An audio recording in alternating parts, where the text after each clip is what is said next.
And that's, I think, like what you two were talking about last time, was that spirit choose, not, and it's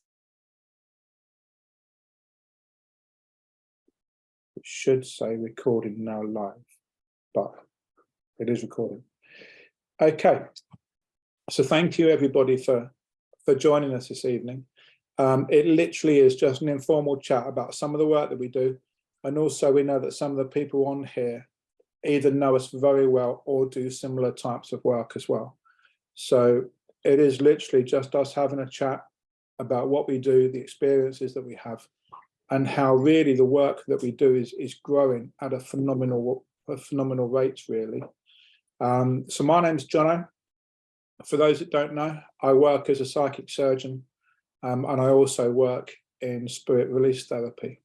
So the psychic surgeon work I do, I pretty much do full time now, both of this.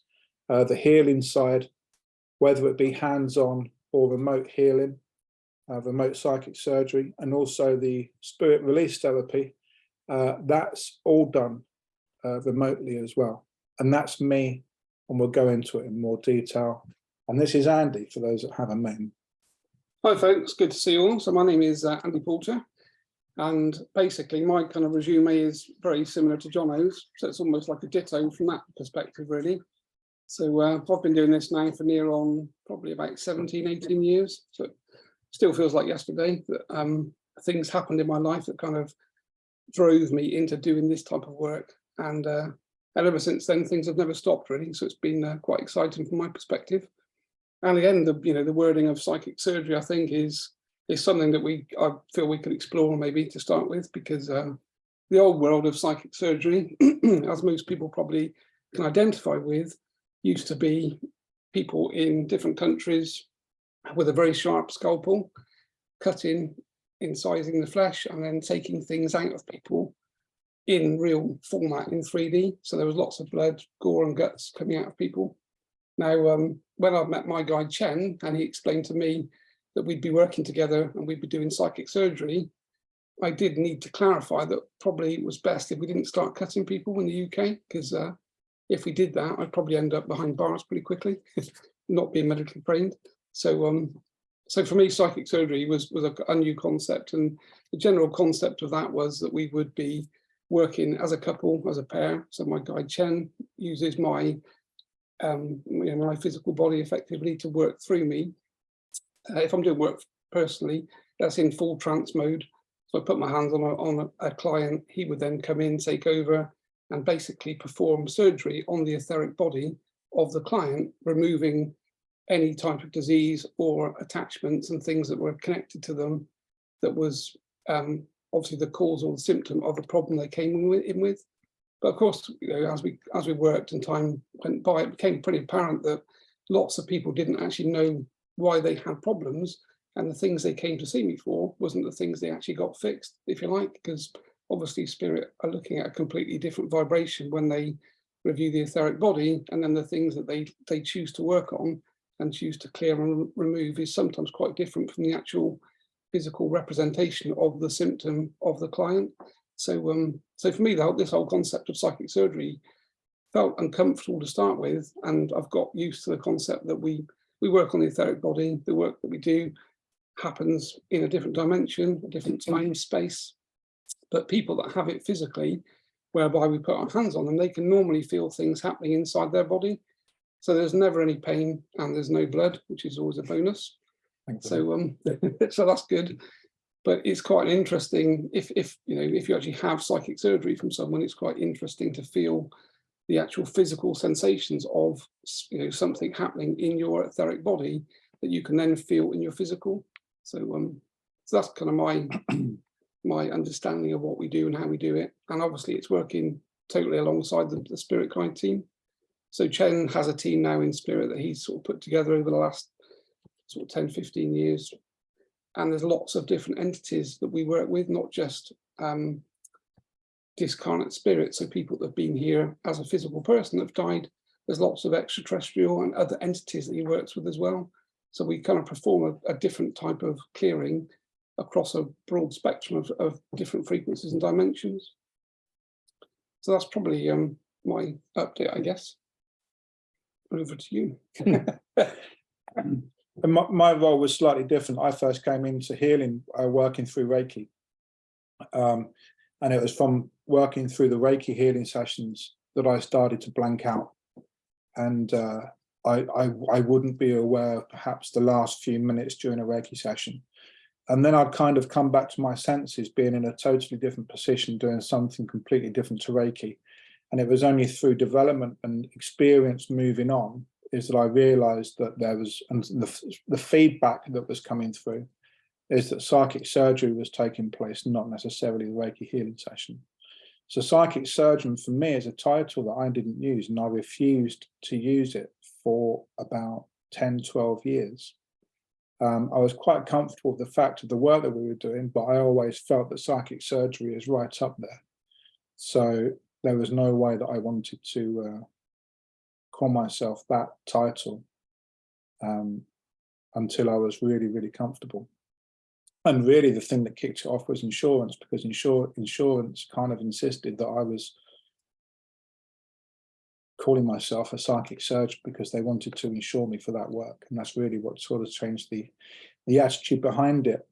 But for both of us, not only do we do work on bone structure, illnesses, diseases, but both of us started doing a lot of work on clearing attachments and clearing cords.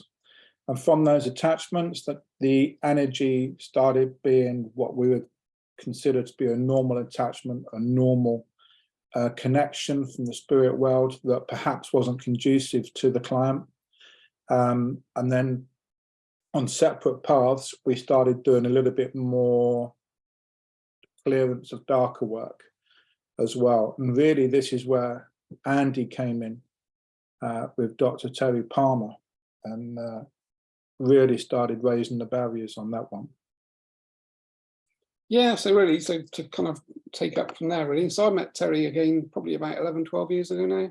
So he was contacting different mediums and different healers in the UK on the basis of trying to find somebody that would work with him. We're doing what he termed at the time was sort of groundbreaking research, really. So he was looking to find people or for a medium or someone psychic to work with clients that were hearing voices, that had schizophrenia as their primary diagnosis, that had psychotic episodes, that kind of thing. So, you know, these were kind of the most difficult clients that the medical establishment tried to work with. And Terence's belief, and he was right, to be fair, I didn't believe him at the time, but I kind of do now. His belief was basically that there was some type of attachment connected to these people, not just discarnate spirit. So someone that's been in body that's died, maybe negative entity or ET entity, different terms, you know, we could call them demonic entities, that type of thing. So he believed that demonic entities potentially would be attached to people that were diagnosed with the most traumatic schizophrenic type illnesses. And quite simply, if we could connect to those entities or those discarnate spirit and then move them on or clear them, invoking a spiritual team, then effectively the voices should stop. So we had this conversation and I laughed to start with because it wasn't an area that I'd been working in at all. I'd been doing psychic surgery in a shed in the garden, which was fun. And I worked on a few people hands-on that actually were possessed, one of which tried to strangle me because the hands came up, grabbed me by the throat, and I couldn't breathe for a short while, which James, my wife, basically is pretty sure that's probably where my mental disability comes in. Lack of oxygen flow. So that happened, and that was pretty scary for me, that a client lying on the bed that, you know, can actually effectively try to physically strangle and potentially kill me. And at the time, Chen was basically in me in full trance mode. So he started talking to this demonic entity, basically, and they had just a general normal conversation like the one that Jonno and I have most days. And it was, you know, I haven't seen you for a long time. Oh, right, where have you been? What have you been doing? Well, the client's got their hand around my throat, trying to stop me breathing. And Chen's talking to this entity. And basically, over the course of a few minutes, you know, he agreed, or they came to an agreement, that the entity would detach itself from the client's etheric body and basically leave. And as soon as that happened, the client got off the bed within probably the next 10, 15 minutes. No voices, felt different, her eyes had changed colour. She looked completely different, and I was kind of flabbergasted really, and I couldn't quite believe what happened. I knew that there was some type of possession that had gone on.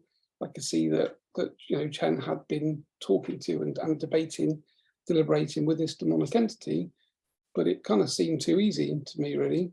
So so from there on in, I started to attract, I guess, those types of clients. So it got to the point that this little shed in the garden I used to work in, it was a healing room. We used to start to worry about who would come down the path because quite often they were, very schizophrenic, hearing voices, walking around the garden, generally quite negative, quite disruptive, abusive, that kind of thing. So it became an interesting area for a while. And that was at the same time that Terry contacted me. And then we started, I said, I would pick up the research with him basically with no charge, and we start to work on clients. And that was, that was probably 10, 11 years ago. And since then, Terry's obviously written his main book, which was The Science of Spirit Possession, that talks about the fact that possessing entities of some description control people, and those people generally do pretty bad things and hear voices. And he was convinced that lots of people in prisons and people that have killed people, that kind of thing, lots of them talk about the fact they heard voices and the voices told them to do these things.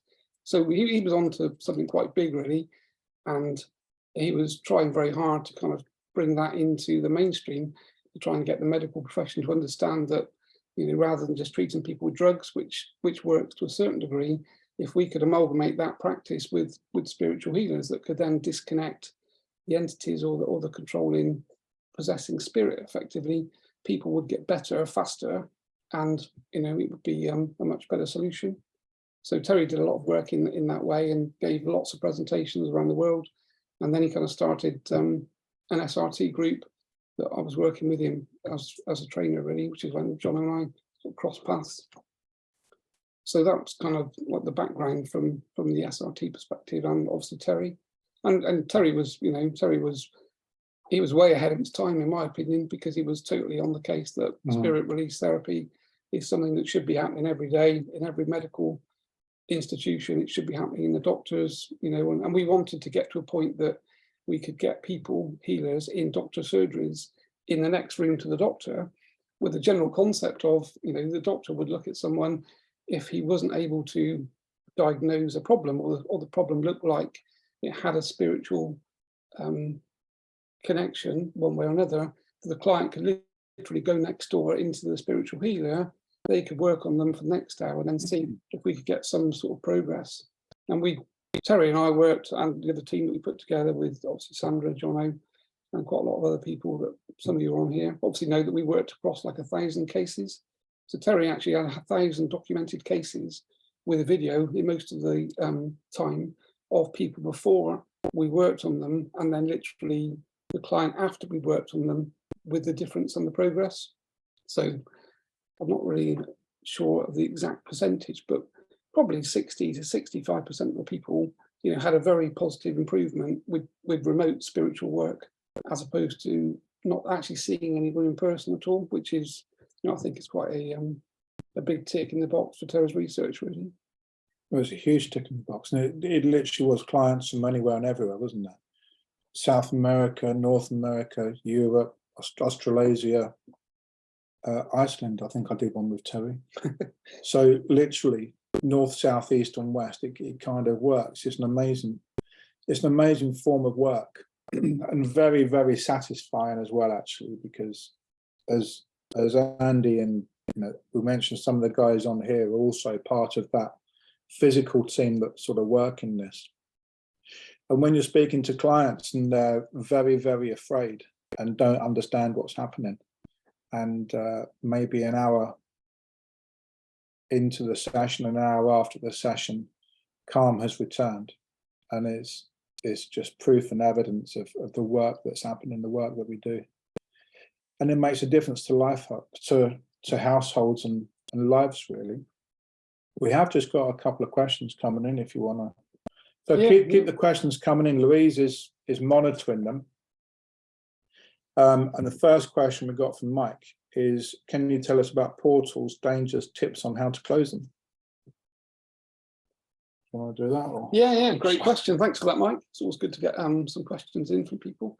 So from my perspective, well, my perception on portals, basically, quite often when we actually scan clients, obviously I'm working with Chen, so I'm talking to him continually, and we've got a technique that basically myself and Terry kind of put together, if you like, to go through different layers of the etheric body to look for different things. So effectively, you've got attachments in terms of discarnate spirit attached, and then you've got negative entities that could be attached, and then you've obviously got negative chords that we all tend to pick up when we're walking around the supermarkets, just general cording, that kind of thing. So everything is a different vibration and a different frequency. So the idea was to work through these different layers, basically, to see what we could find. So when I'm connected to a client and I'm working through talking to Chen, is there any discarnate spirit connected? Yes. How many? Can we clear them? Yeah. Okay, let's move them on.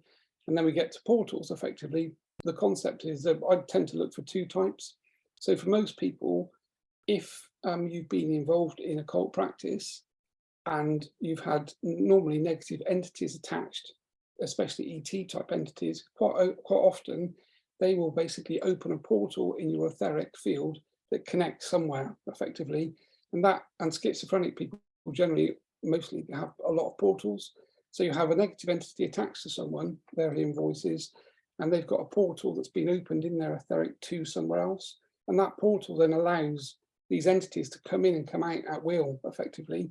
And this is where, I find it quite challenging to start with, because quite often you clear a client, we run through the checks, they'd be totally clear, no voices, everything's okay. And then say a week later, they mail Terry back and say voices are back. And we'd have a check again and we wouldn't see anything attached, but there'd be another portal opened. So it became apparent that these entities are quite clever at opening portals in the etheric, and they can also mask them and disguise them quite well. So it took Chen and his team quite a while to get to a point that they can actually find portals that are open. And then when they're closed, obviously you're stopping these entities basically coming and going into someone's etheric field, which means that they're effectively, you're stopping them being possessed from that perspective. So in terms of closing them, the way that I kind of do that, so I check with Chen, he'll say, yep, someone's got a portal. So he's found it in the etheric field. And obviously there's a vibration attached to that. So in my mind, I basically bring up a kind of golden pentagram and put that over what I would see as almost like a round sort of a round kind of road cover type thing, or like a cover in a road. So I create like a round hole and drop this pentagram on the top that's bright white light. And then we send light back down the portal to the other end, wherever that goes, because it's normally into a different dimension. And then we basically close the other end with another pentagram. So effectively, we've closed the source and destination end of that portal and basically filled it with white light. And that normally now is the quick fix, effectively. Of course, it doesn't stop other things being attached and doing other things, but as far as portals are concerned, that's the one in the etheric. And then, of course, if you've got possessed places, possessed buildings, hospitals, that kind of thing, quite often there are portals that have been opened in operating theatres that, again, normally negative entities come into to possess people whilst they're under the sort of anaesthetic, that kind of thing. So again, we check someone's house to make sure there's no portals in the house. And again, if we find portals, use the same technique. So the pentagram on the top, basically, and close the front and the back effectively. So hopefully that answers that question for you, Mike. It was a good question. Yeah, really good. And also you can open portals yourself. Sometimes people that don't understand the spiritual world, and I'm going to use the Ouija board for this. Sometimes people that go into using Ouija boards without a spiritual understanding or confidence can start opening portals, which will then open the door to the universe. And the universal law is that everything is in balance. So where there is light, there is things that are perhaps not so light. So it can be a manual system as well, where you are able to open and close portals yourself. And it does happen, particularly if, like I say, people that don't understand it. And I think that's why people have such a fear perhaps of the Ouija board, because of Hollywood, and because a lot of people use the Ouija board without any knowledge and knowing what they're doing. And then once they open that connection, so the good stuff comes through and perhaps the not so good stuff as well. And it's the not so good stuff that always makes people talk and share their experiences, the fear factor. Whereas if they knew what they were doing, the Ouija board is nothing more than a communication board. And if you were spiritually confident and knew how to communicate, you would be able to open that connection up and use it effectively and close it. So portals is a big part of our work, certainly. And in every case, it's quite unlikely to go through a clearing session with somebody that is affected in this way and for them to not have a portal. Do you think that's fair? Yeah, I think certainly people that have got schizophrenia and the kind of worst cases generally definitely have them. And of course, most people that are sectioned end up in a medical establishment that is full of them. That's full of them, yeah, exactly. Which is where I think, Terry was trying to get to this point, that people like ourselves and obviously the healers and things on this call would be great people to put into these places to actually work, because we could make a massive change really quickly.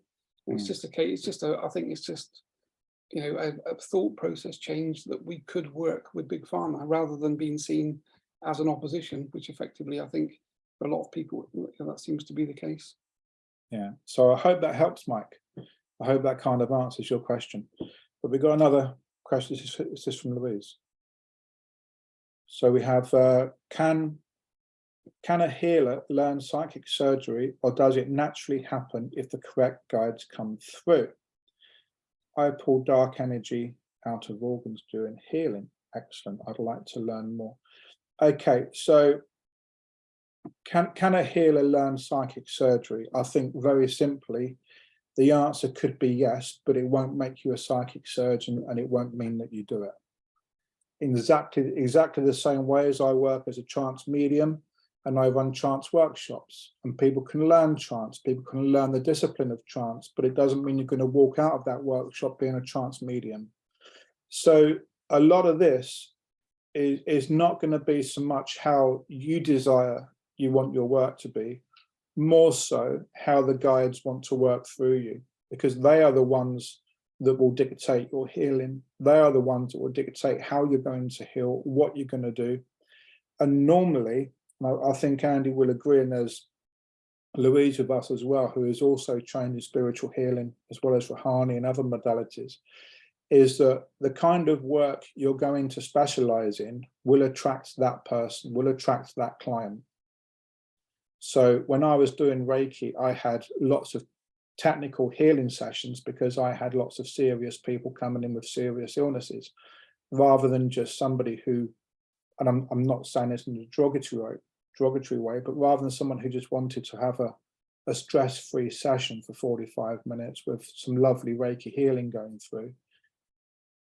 After my first year of working in Reiki, I was working a lot on tumor, a lot on structure, bone structure, and things like that. And it was quite clear that the guides were dictating where the healing was going. So the answer is, can anyone learn to do it? Yeah, you can kind of learn to do it, but it doesn't mean you're going to be it. But by learning it and by sending that intention out and by having that openness with your guides, I believe that there will be somebody in your team that will step forward and take over that mantle, take over that responsibility. So when you have a client that does require technical work, that guide will then come forward. A lot of psychic surgeons are trance mediums. I think that's fair to say. Yeah, I would say so, actually. Yeah, lots of psychic surgeons are trance, and they bring their guides through, and the guides work directly through the body of the trance medium. So again, if you're not a trance medium, it might be that you work slightly differently, doing equally powerful technical work.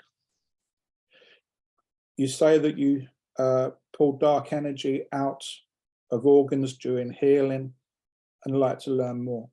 Pulling dark energy out, that could be on a light level, it could be something that you're just picking up on. They're showing you a vision of where you need to go in and retract that energy. So it could be something as simple as that. It could be more dark energy, and it could be that you're going in and really going into that technically and removing real dark stuff. Without working with you, I'm afraid I don't really know and can't really comment on that. When I started doing Reiki and going through to more technical stuff, I started seeing dark areas, and that's where I knew I had to work. And like to learn more. So please get in touch, send me a PM after this, because I do teach, well, we teach sort of trance workshops. We do workshops face to face about psychic surgery. And come the new year, there's going to be a lot more training involved, whether it be the spirit release therapy, psychic surgery, and the healing as well. So all these are coming through. So please message me online and we can see how we can help you. Okay. There's a few bits of paper arriving. There's a few Louise here. is busy over there. Okay. Okay, so one of you is struggling with a presence in a house. Happened on and off for years, not sleeping. Any insights? So that will be something that, you want to say this? One of us will come back to you afterwards, or please message one of us afterwards, and that is something that we can go into and we can help you with a clearing. Please message after the session to discuss. There we are. So Andy Porter or Jonno, send us a PM, and whoever it is will get back to you and see how we can help you on that clearing session. I was going to say, just to add to that, really, I think it's a really good question. I think most people, I have problems myself because of what we do. Obviously, Jonno and I are in the trenches every day, and we're kind of dealing with pretty much a lot of negativity. So I get times when I wake up at 3 o'clock in the morning or 3:33 if I'm really unlucky, and there's something negative in the room that's sort of stopping you sleeping or giving you bad dreams, or your heart's hammering, that kind of thing. So I'm very aware of that feeling, and it's not great when you have a job and you need to get sleep and you're tired and that kind of thing. So, you know, again, it's all about protecting the house, protecting yourself, doing your protection, joining meditation groups where you actually learn proper protection. Because I found when I did Reiki courses and things, we never did protection. No. I never heard the word protection at all. We were just opened up. You know, you do meditation, come home. If you were lucky, nothing clambered into bed with you. If you weren't so lucky, things did clamber into bed with you, which weren't very nice. So, you know, for me, that whole sleeping, going to bed routine is all about creating a very protected, safe space in your house, which needs to be the physical things that you can do. And, I mean, one of the things that I do, actually, I found quite good, is I actually printed pentagrams out and put them between the mattress and the bed frame, so that you're actually sleeping on top of a very protective sigil, basically. There's a whole lot of other things, sea salt, that kind of stuff. But I think sleeping is one of the things we all like to be asleep, and we all like to have nice dreams rather than being chased around the woods by some crazy thing that's about to kill you, which tends to be quite often if you're doing this type of work. It is, and it is a real thing. And like Andy said, I didn't really understand protection, understand it until you start working with negative entities, and then you have no choice but to understand it, really. And that really comes into a really good question from Sammy, which says, have you ever feared your work with strong entities or felt threatened that they would attach to you? Yes, basically. So I think if you do this type of work, you are going to put yourself in the crosshairs, basically. And I know lots of people on the call, I know we've worked with and connected with, and would probably smile, because if you put yourself up to do this type of thing, you will be attacked. And, you know, life can become quite miserable for a period of time for most people. And I think it's almost like a test from a spiritual perspective to see if you can get through to the other end. Because if you can work through this and you pop out the other end, you'll know protection well, you know how to protect yourself. But for me, you know, I've got 150% confidence in Chen, my guide, and his team. So when I'm dealing with very, very nasty entities, demonic spirit, that kind of thing, things that tell you they'll kill you, and I've experienced some pretty painful, nasty things in the physical while sleeping, that kind of thing. These things can, I think, kill you, actually. So I think there's probably a lot of people that have done occult work or entered into satanic practice that have actually died from entities killing them effectively. Because I know myself that I've had lots of things that I've talked to and connected with that can make your heart beat so fast that if it went much faster, you would probably pass away pretty quickly. So from my perspective, Sammy, you know, it's not a playground out there. And I think most of us, I fell into it thinking that I was actually quite good. And I learned that lesson very quickly. And now I've kind of humbled myself to the point that, you know, I rely on Chen and his team in spirit to basically be there to make sure that, you know, they're covering my back continually. And also, you know, I try not to engage with things personally. So we tend to clear at a distance and do remote work. So I don't really want to get into a kind of one-to-one contact with anything particularly nasty and demonic, because they will follow you and they will make it their job to basically try to ruin your life. And if they can't ruin your life, they'll ruin your families. So I don't know how you feel about it. So yeah, I mean, I've had, sorry, can you just write your website on there, please? I've had clients on the couch spitting, swearing. I haven't had the experience Andy had when some hands physically went around the throat. But there is one session in particular that I remember, just as my work started getting more heavier, is that I really did think the guy who was a bit of a unit on the couch, I really felt that he was going to go for me at some point, and I was ready for it. And I really, really believed that was going to happen. Did it scare you? Yeah, of course this stuff scares you.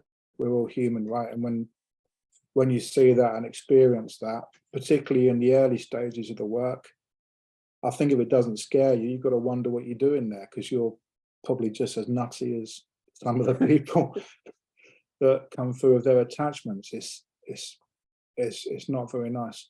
But the thing now, that the protocol that we've learnt, the way in which we learn, is that although we are putting our heads in radar by clearing this stuff, is that you don't want to be in radar too long, because we don't want to come out of it either.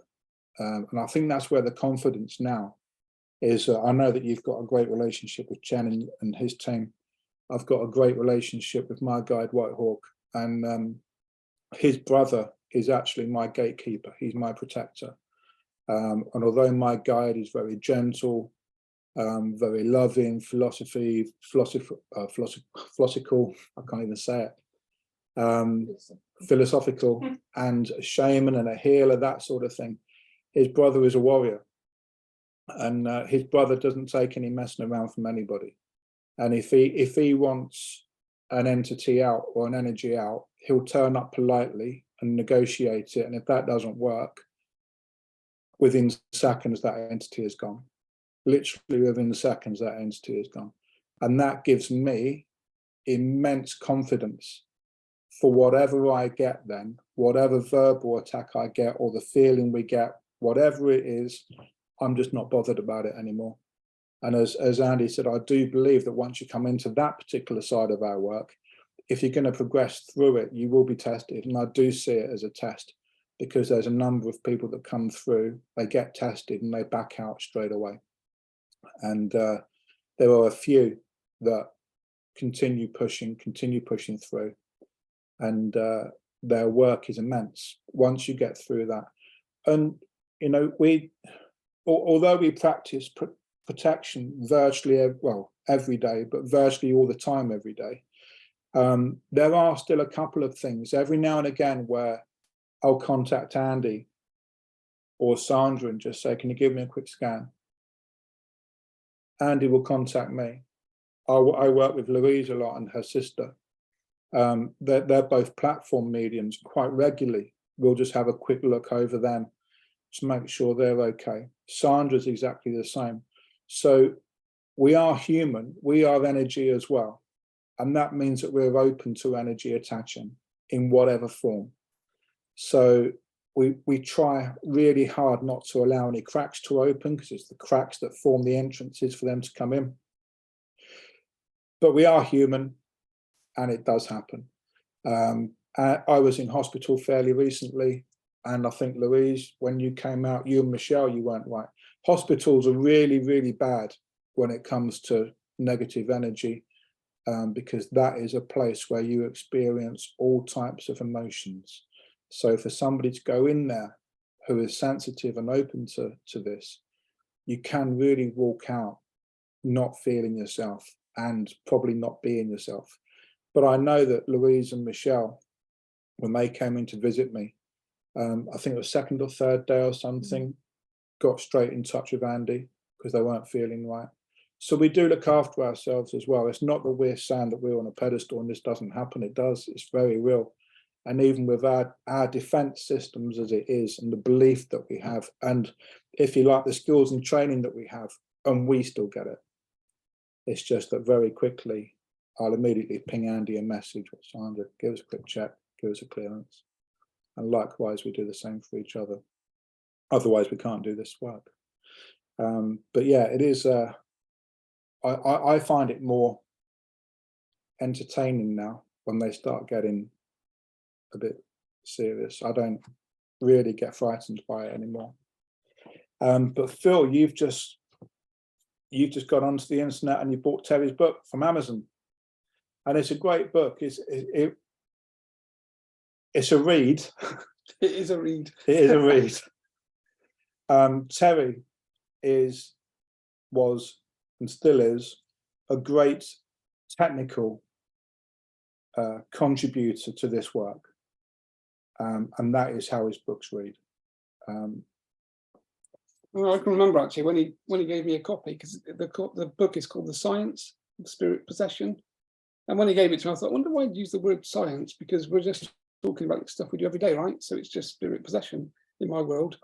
And then I started to read the book and got about halfway through with my brain falling out and just thought, yeah, okay, this is the science of, as opposed to my version of the work that we do, which is, my book's kind of that thick, Terry's is like this thick. But, you know, Terry goes into a lot of the actual detail, and of course he's got a PhD, so he's written it in that way, coming from a kind of very academic perspective, which is generally the opposite way to the way that I work, because I like to make things simple, because I'm simple, and I need things to be simple, and I want things to be easy. So Terry and I used to have this kind of like to butt up against each other quite often, where he would want to make something more complex than I was happy to do, and I was always trying to push him into making things very simple, because simple's easy, basically. And also, like Jonno just said, from my perspective, you know, when you've been around this for a long time, you realise we're not actually doing anything, really. We're just the vehicle for spirit to do things. And as Jonno said earlier, when I put my hands on somebody, I don't even look at them anymore. I just put my hands on, talk to Chen, let him take over. He does whatever he does, which I never have any kind of directive thought on at all. So I don't even think about what the client has a problem with. I just let Chen do what he needs to do, and then basically he's out, and I say we finished, and I've literally got no idea what's been done. And for me, that works really well, because one is it means you're not emotionally connected to the work, so you've got no outcome-based thought priority with it at all. And secondly, it gives spirit basically the core job of doing what they need to do without your conscious awareness interrupting the things that they're trying to do. Because when I don't know you, when I first started to do this, I was always questioning Chen about what he was doing and how he was doing things and was it right. And he soon put me in my place and explained that there was only one of us that knew what was happening, and it wasn't me. Basically. So we're just going through some questions here as well. Is that something you can read? Yeah, I can. It's quite long, so I didn't want to write it. Yeah, hopefully you can hear Louise as well. So Phil has put a question. Andy, I have read your book and website, etc. Based on what you say about consent, and that someone can book a clearing for someone else without their consent, but that consent can come from their higher self. What is there to stop a large-scale quantitative research project from taking place, since the usual ethical real-world constraints would not recognise what is taking place in spirit in any event? You can heal hundreds of people, all documented, and science, the establishment, etc., could not dispute the evidence. Surely this is how it becomes mainstream. Perfect. Very good question. And a very good statement.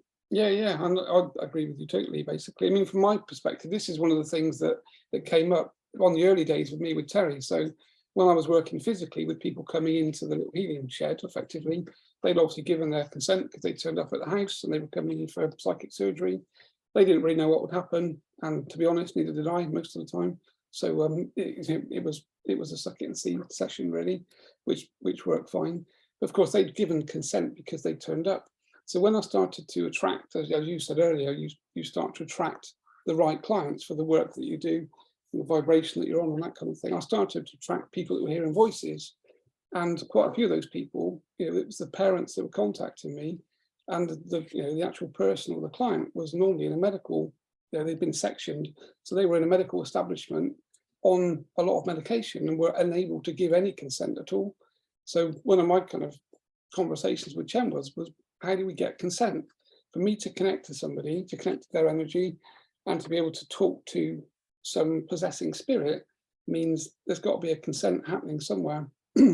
So Chen's opinion was, well, we just talk to the higher self, because we just bypass the actual consciousness of the person, because we don't even need consent at that level. We can go straight to the higher self and get consent that way. And he said that as long as you're working for the highest good, from a soul perspective, he said 100% of the time you'll get permission, because the higher self is always going to provide permission for something that's working for the highest good of that person, basically. So that was kind of our way of sidestepping the conscious consent for someone that's really, really ill and unable to talk. Or quite often we work with people that are in comas, so we'd connect to the spirit of that person and start talking to them and start trying to bring them back into their conscious awareness at that level. And again, using the higher self as the consent perspective, effectively. So I think coming back to how we could heal everyone, one of the next things Terry was talking about doing was basically booking big rooms of people, hundreds of people, and then having myself, Jonno, and obviously the rest of the team in a room, and everyone just sitting at the front and just letting spirit work on everybody and try to heal them without any sort of touch, any physical contact at all. And then obviously we could cascade that into bigger places, and you have to wonder, he was quite groundbreaking in the way that he was thinking about doing that work, and that obviously would have then cascaded out to potentially trying to work with huge groups of people. So it is a good question, and as you say, the bigger problem is trying to get the establishment on board, because there's a lot of gatekeepers in that process, and there's obviously got a lot of corruption, which is always the problem, really. And of course, quite often we're still seen as the crazy people, which whereas we think some of them are the crazy people. So it's we still haven't got to a point that there's sort of mutual respect either way, really. But what I think one of the sad things is that Terry would do a talk and a seminar somewhere with medically minded people, and individually they would contact him afterwards and say that they agree with what he's saying, and this is groundbreaking, and how this could come into the NHS as an example. But there's no way they were going to put their head in radar and agree it, because they could lose their jobs by doing that. So, and the one thing about Terry that is really, really missed is that he didn't care about the word no. If someone said no to him, he was going to break that door down and still push that forward. He was a beast when it came to pushing this work. He was absolutely incredible. And that's one of the reasons why we bring him up so often, is because his name does need to be mentioned every time that we speak about this.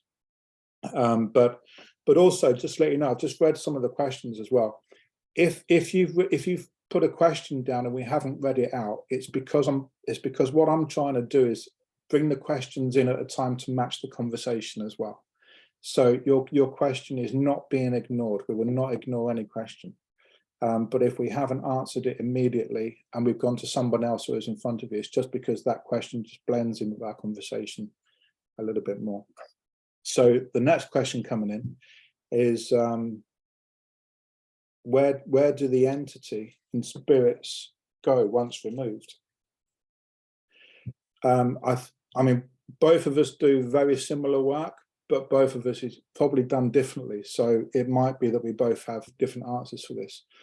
But when I work in this, because of the nature of the work in dealing with either negative entity or a negative spirit, is that I don't want to engage it. I don't want to have conversation with it. I don't want to commune with it. I literally want to acknowledge it, find out whether it is a misunderstood spirit that was once earthbound, that is now fearful, and they just need some love and some help returning to the light, or whether they are actually hardcore and want to do some damage here.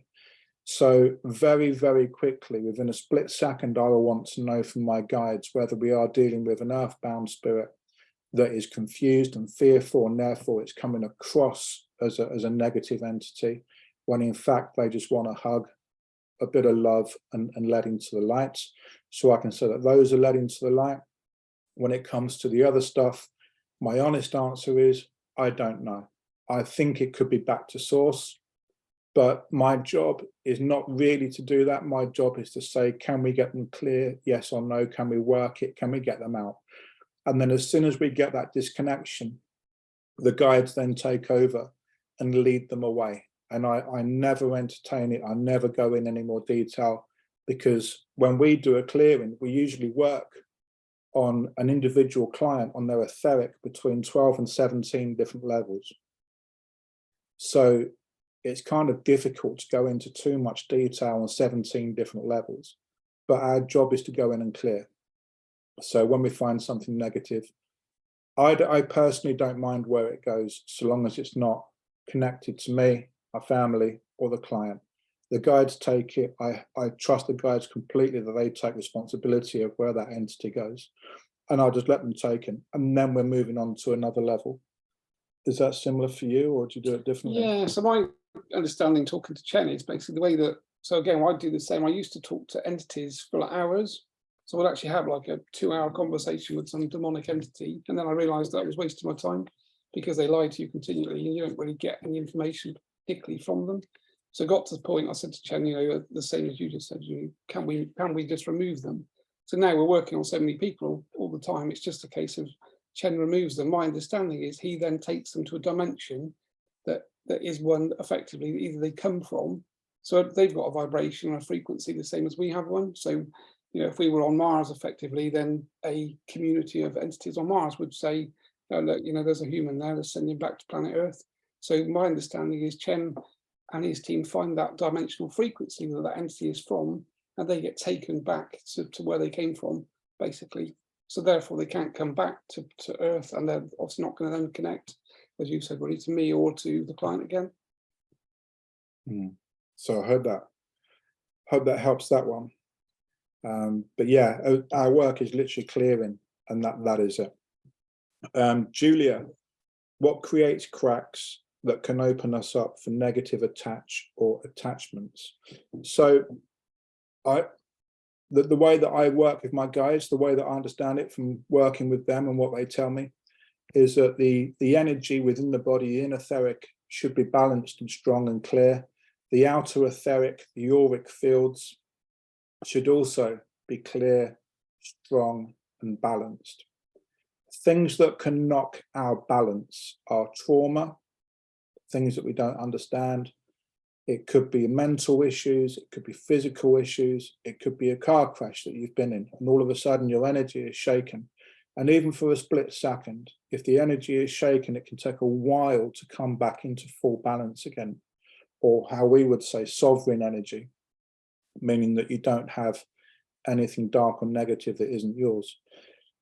But one of the big things is that there are, unfortunately, too many people in the world that either self-medicate with alcohol, self-medicate with drugs, or they use drugs socially, or they use alcohol socially, and that can also disrupt your energy systems.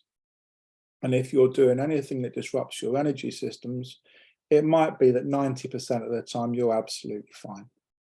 But if you're going to do it quite often, the chances are that sooner or later something will pick up and attach.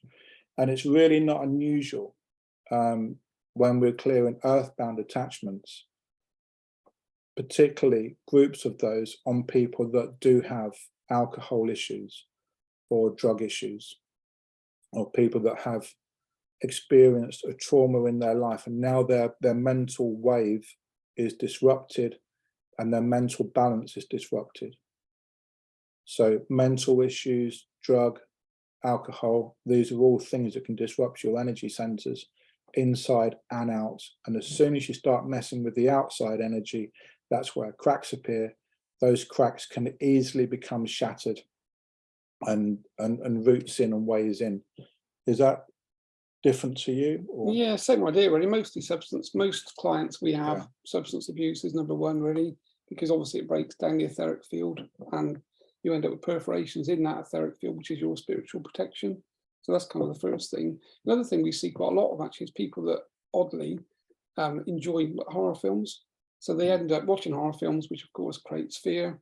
And the way that we're kind of wired is that the spiritual part of us isn't able to differentiate between what's real fear, that's really happening now, and if we watch a film and we get the adrenaline and all the feelings of fear, effectively our spiritual essence doesn't know the difference, and that fear then again can basically broadcast on that fear-based frequency of vibration, and then that attracts negative entities, because entities are attracted to frequency.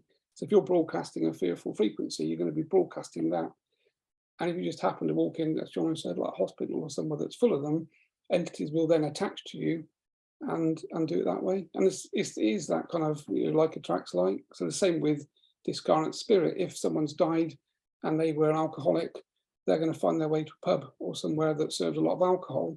And then if you just happen to be in that pub at the wrong time and your vibration's down because you've been ill, or you're not very well, or you're really high on substances and things, that discarnate spirit will try to basically assimilate the energy. When you drink your glass of whiskey, if he was a whiskey drinker, he wants the same feelings. So he's looking to get the same feeling that he had when he was in physical body, that he's now in spirit. So he's going to attach to your energy to try to get that same feeling and assimilate what that drink feels like.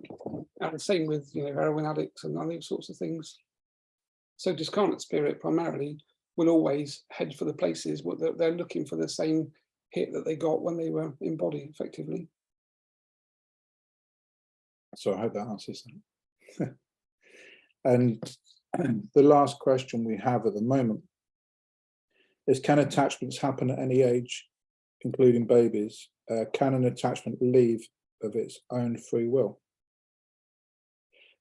So basically, my perspective on this is that a baby is an energy, the same as an adult, the same as anybody else. And I really don't see why an attachment can't either be attached to a baby or attached to a baby.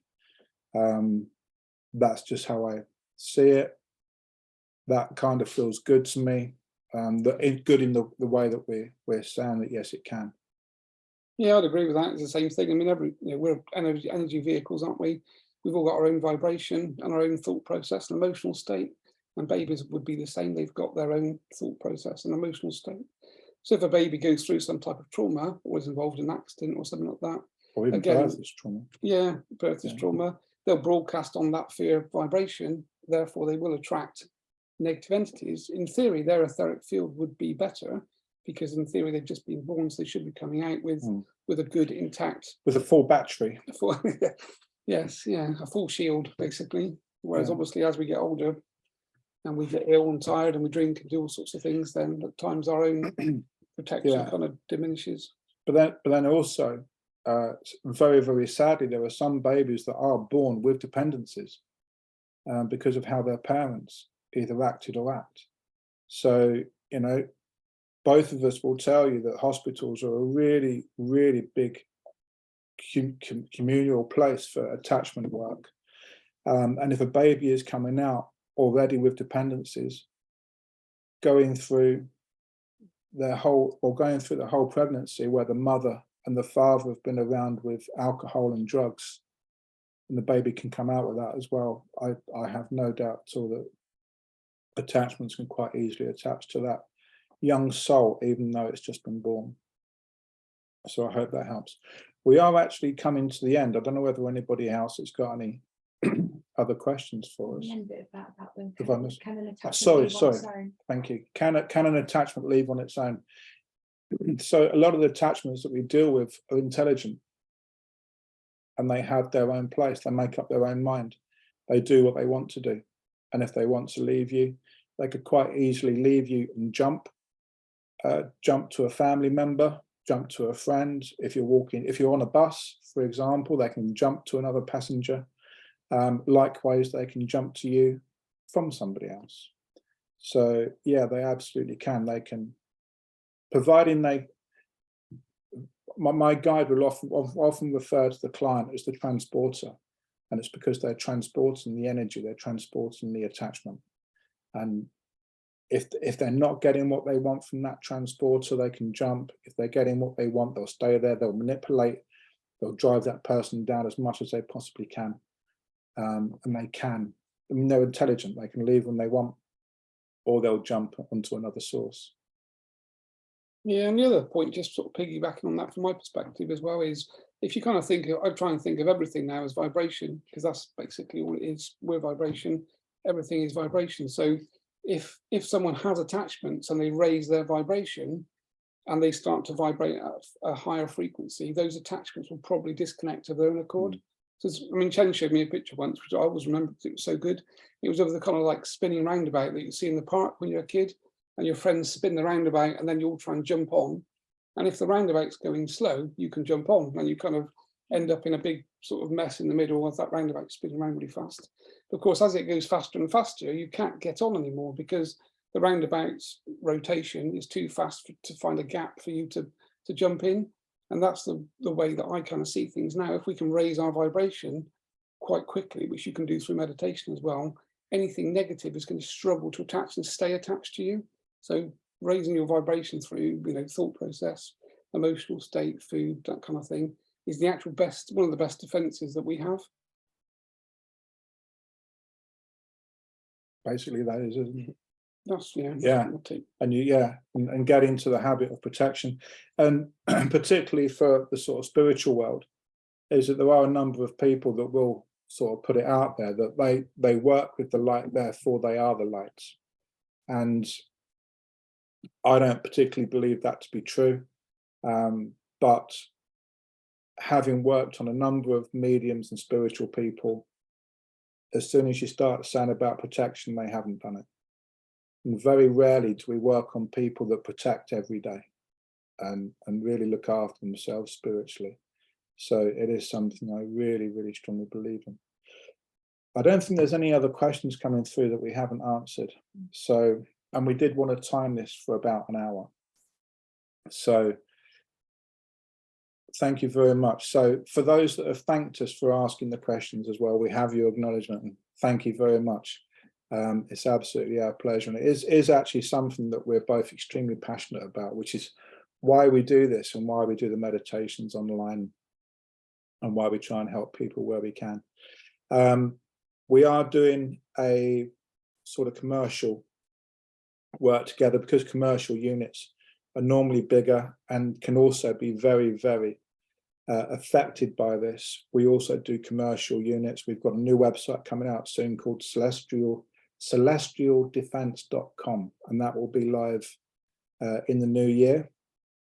Also in the new year, there'll be a lot more training coming through, and I know that there's 1, 2, 3 people on here tonight that have contacted me privately about doing work in trance, doing trance training, psychic surgery training. It's all coming through in the new year. We do face-to-face workshops for those that live near us. We also have an opportunity to travel as well. So we'll be looking at the options for that, for both of us to come out and do face-to-face workshops in another country. Plus also the spirit release work that we're talking about. We are actually working, or I am actually working on doing that and getting that ready for a certified course. We've mentioned Terry a lot tonight, and he will be acknowledged in the course. This is not something we're going to walk away from him, but it will be done slightly differently. The facilitators will be qualified facilitators, and the mediums will be qualified spirit release therapists in that way, and then we're going to bring the two together. We've had an invite from the London College of Clinical Hypnotherapy. I'll be going down there to teach some Reiki, and also we'll be opening up the channels for spirit release therapy with them as well. So next year is going to be a very, very big year for us and very exciting. But thank you, everybody that have come on and listened to us garble for just over an hour. And I hope you've enjoyed it. I hope it's been enlightening as well, because certainly I learn a lot from Andy. we learn a lot from each other when we talk. We learn a lot from our guides, and we learn a lot just by being asked different questions. So it's really interesting for us as well. So thank you very much. Yeah, and I agree. I think that is the kind of the end point from my perspective, that we're all different. We all do things differently. So the way that I work is very different from Jonno.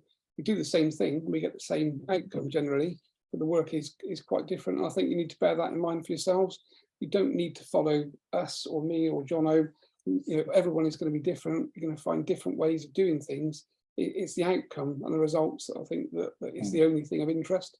And that's the way that I tend to work. I don't really care how I get there really, or how things work, as long as the outcome's good for the client now. So when people ask you questions about, you know, how can you prove this or how can you guarantee that, it's like there are no guarantees.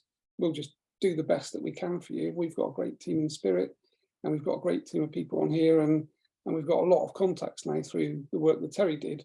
So hopefully we can start to bring some of this together and actually start to get some bigger groups together, and get some group work going on across the world, which will be great. And that was always Terry's vision, really, to be fair. So it's just unfortunate it's taken a year from Terry departing to getting to the point that we're actually ready to start having this conversation again, and both in a place to start to leverage it, really. But it's a big thing, and it's a growing thing. The mental health issues that are out there at the moment are really big, and that there's so many different people that Louise and I will be sitting down watching telly, and there will be somebody on some police program that we're watching who hears voices and wants to go out killing everybody, and we just think, SRT, we can get in there and we can help with that. You know, so many people have anxiety these days, and again, we can go in with either a spiritual health check, SRT. This is an industry that I think is really going to take off, because more and more people, to use my son's phrase, who's 21, are becoming awake. And that's something that he says, his generation, the teenagers, those in the early 20s, they're becoming awake to energy, they're becoming awake to universal elements and energies.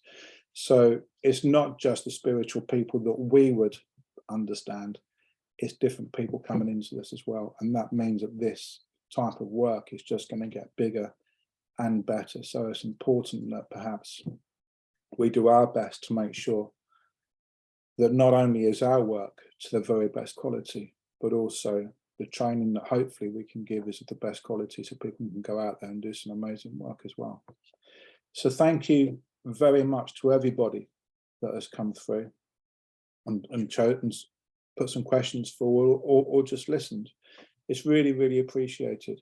For those that don't know, Andy can be contacted via his website, which is all the W's and then andy-porter.co.uk, and mine is just simply jonnowebster.co.uk. And we can be contacted via our websites, both on Facebook as well. And you can find us and PM us any questions that you have. Otherwise, I hope you've enjoyed your time. Look forward to the new year, because there'll be more posts coming out about training opportunities and on webinars, as well as face-to-face and online courses. So hopefully a little bit of everything. But thank you everybody for coming. I hope you have a wonderful evening, what's left, morning, afternoon, wherever you are in the world. Stay safe, stay protected, and we look forward to speaking with you again soon. Take care. Thanks, folks. Bye-bye. Bye-bye.